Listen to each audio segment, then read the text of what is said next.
Hey, what's up, guys, and welcome to my channel. If you're new here, my name is Insikan, and I just want to talk about something very important, and which is the law of detachment. It is a fundamental principle in life that I've also learned here on YouTube about understanding how this law works and understanding how it resonates with your life and my life and how to impact ourselves using this law. So at first, when I used to release music as an artist, I would release my music and I would hope for the best. I would constantly check my Spotify for artist account, constantly check my streams, try to check the numbers, after doing some promotion, trying to see, okay, if somebody has streamed the song, if I've gotten traction, if I've hit the Discover Weekly or the Release Radar. So, there and then trying to use my own, should I say, willpower per se to bring that to existence, to bring that stream or to bring that position to existence in a way of like forcing it mentally. And I realized that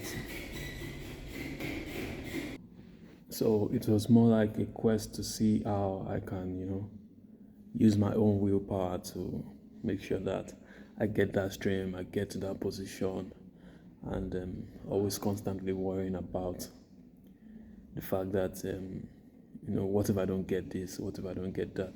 What if the number does not click for that particular position?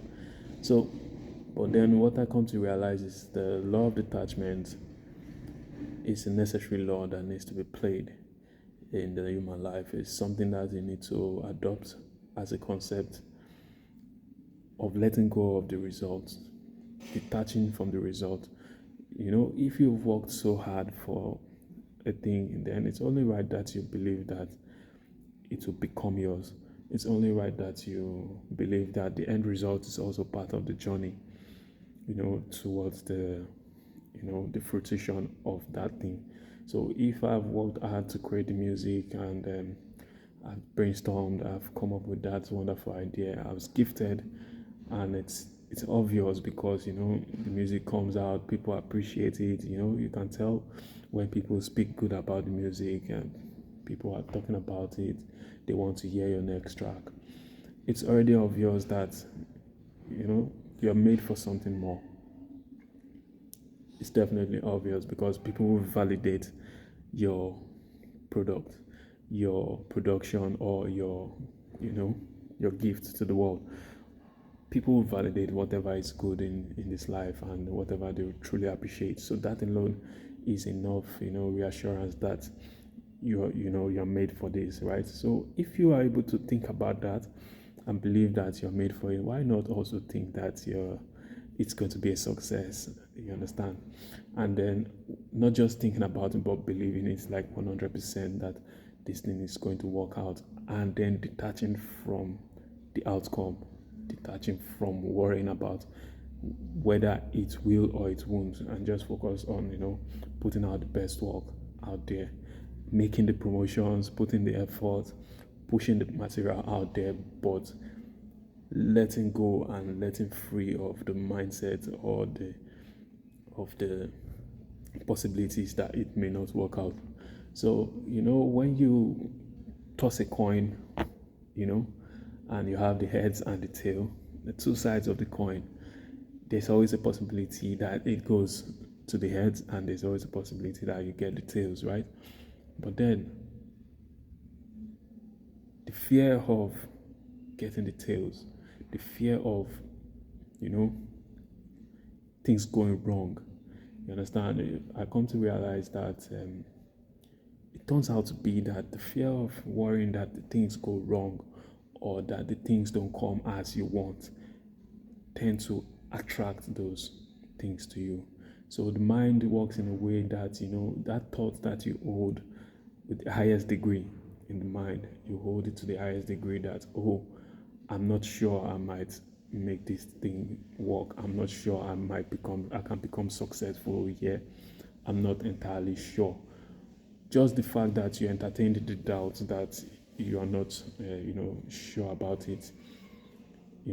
Doubt and faith, they are like opposite energies. So because you entertained doubts, you raise that thought to the highest degree, like an altar in your mind, and you place that thought as the dominant thought of concern.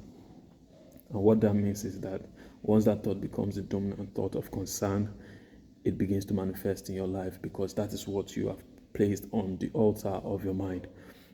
And that is what you have, prioritized as, what is most important.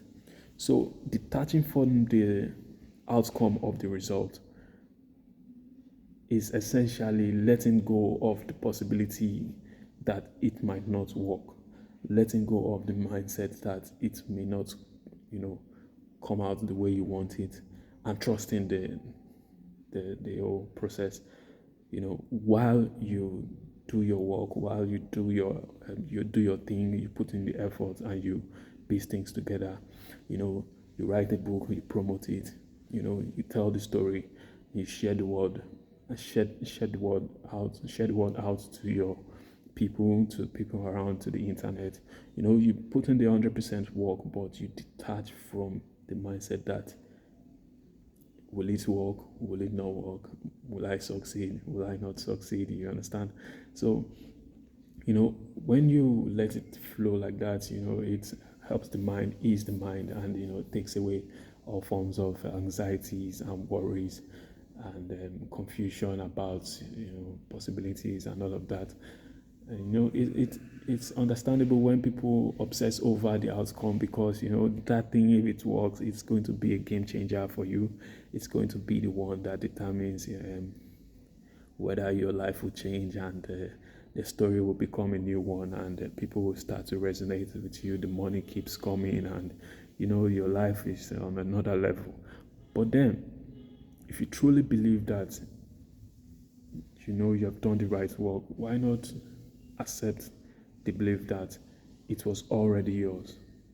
That's the concept. It was already yours, so there's no need obsessing over the outcome of the result. Thank you for watching this video. I really appreciate it. Please follow and subscribe to my channel. I'll be dropping more content like this in the future, okay? Thank you, and stay blessed. Peace.